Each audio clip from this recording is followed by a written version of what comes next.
I remember correctly, the legislature basically, voted to put this on the ballot because you couldn't make the tough choices yourselves. I mean, I'm not saying you personally, but you as a body.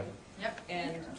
And the reason I voted for it was because I was afraid you couldn't, you as a body couldn't make the right choices. Now my concern is, and I think that the language was intended to avoid this, but are you going to reduce funding to those programs out of the general fund? No. Because you now have an outside source. I think they'll try to, and I'll say no, but, I think it's a valid concern. I think it's a real valid concern. And then there'll be a lawsuit. There will be a lawsuit. What I just want to mention is I keep hearing the projections about Health and Human Services getting cut again. And what you were talking about with investing in prevention, education, which in the long run really saves so much more money. We know for every dollar invested here, $4 is saved here. Any feelings? What's coming up with health? With early childhood or Health and human Human services? Services? Oh.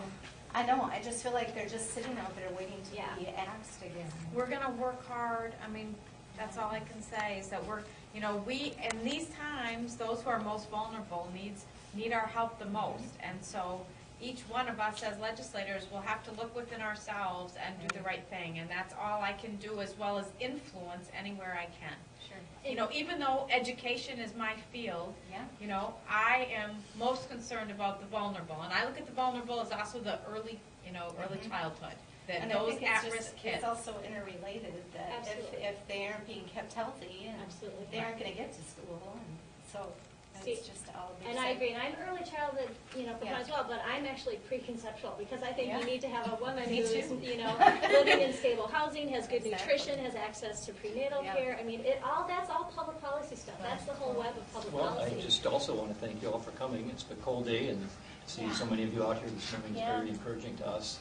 And we do appreciate your thoughts and your comments, and obviously we don't always agree on every single thing, but it is important that we hear and we try to understand why we disagree and why we disagree. And I also want to compliment my colleagues that we share the same school district, we represent them, and we work together.